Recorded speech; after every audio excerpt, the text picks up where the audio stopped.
Hello crafty friends, I'm Lien from Studio Kato and I'm so happy you're joining me again today for another YouTube video. Today I am back with another project for Reverse Confetti and I'm going to talk a little bit more about stretching your supplies and thinking outside of the box.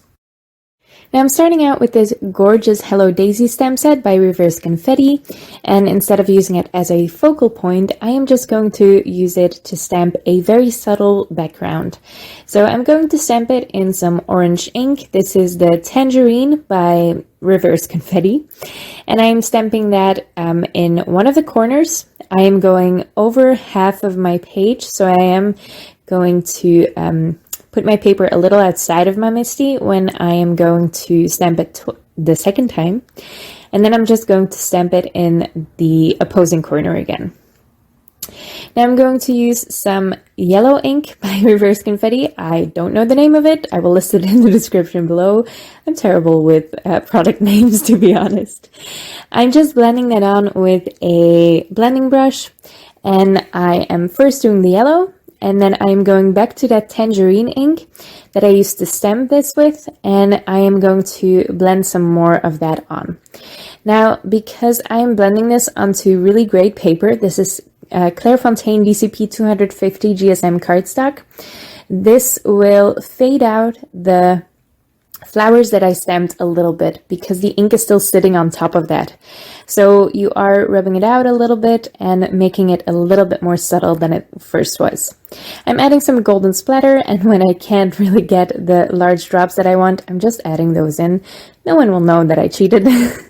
And then I am going back to my favorite stamp set of the latest release. This is the Love Bugs stamp set, and I'm stamping the bee from that and that little heart flight pattern. I don't know what to call it.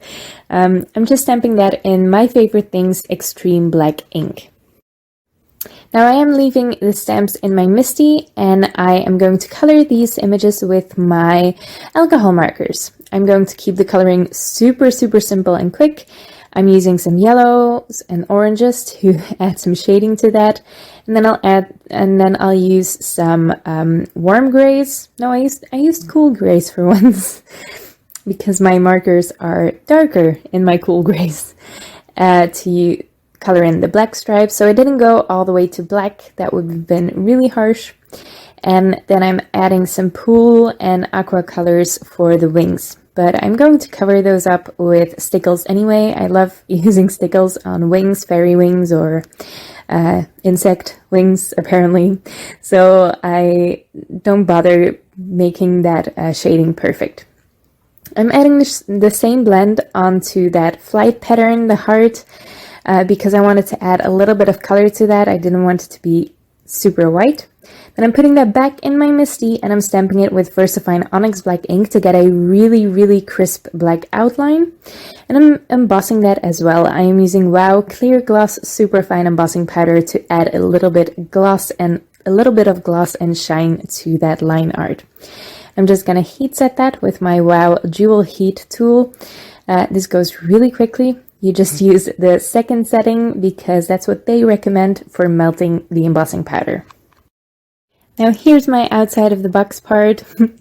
I am using that daisy cover panel, or the stitched daisies. I'm not sure what this is called either. I will list it in the description below. I cut that out of watercolor cardstock. This is Canson Montval 200 GSM watercolor cardstock.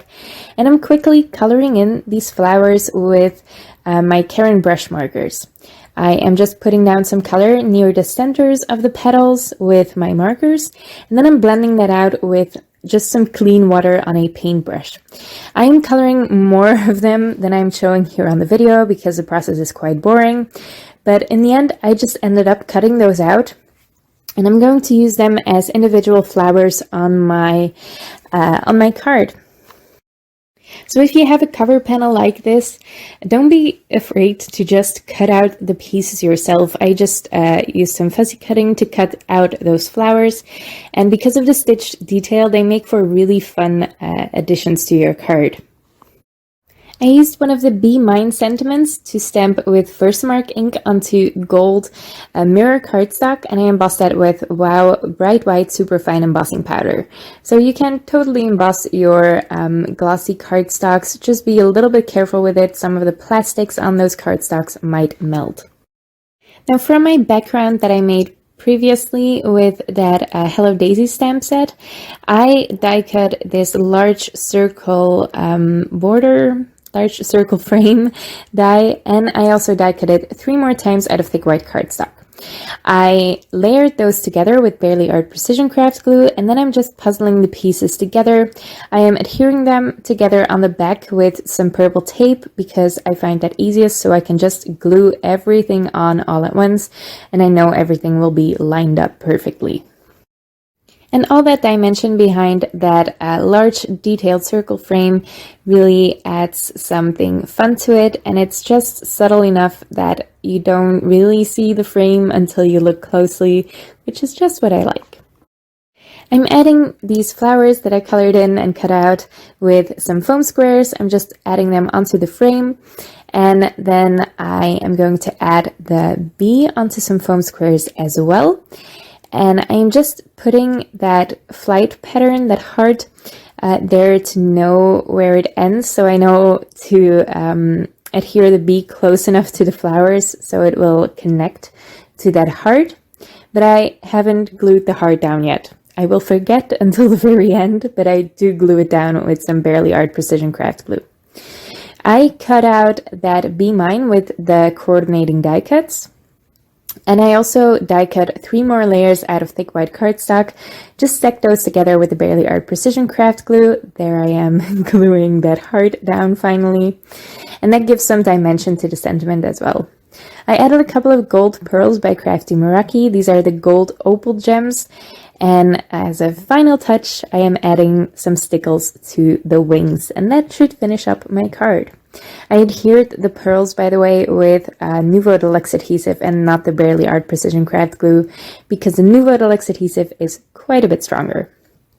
Now, for a matching envelope, I chose some cream colored cardstock because I have a lot more of that than yellow cardstock, and I'm stingy with my yellow cardstock. I really like to use yellow, but for this one, I figured cream would do. And I'm just gluing that together with the Barely Art Precision Craft glue. I folded it with the We Are Memory Keepers 123 punch board, by the way. I have a whole video on that on my YouTube channel. I will link it in the description below if you're curious about making matching envelopes. I'm taking that bee again and stamping that in the Tangerine ink. And then I am also taking that flight pattern there, and I am stamping that in the same ink as well. So a fun, colorful orange bee on my envelope, and it shouldn't be in the way of any addresses that I'm adding to that. And there is my Be Mine Valentine's card. I really love these love bugs, and that Hello Daisy stamp set is just gorgeous. But I really, really like that I used the flowers from the Daisy cover panel die to use as individual flowers. They are so fun with that stitched detail, and I can't wait to use them on more cards like this. I hope you like it too, and I hope you look at your cover dies a little bit differently now, because these are some of the more expensive products in our craft room, and it's always a good thing when you can use them for more things than just a background. If you like this card and if you like this video, please make sure to leave a thumbs up on this video and leave your thoughts in the comments below. I would love to read them. You can also subscribe to my channel if you want to see more of my videos, but of course you can also check out what I have on there right now. I will link you to a playlist right on top of this video that will take you to more Reverse Confetti projects. Thank you so much for watching, and I'll hope to see you next time.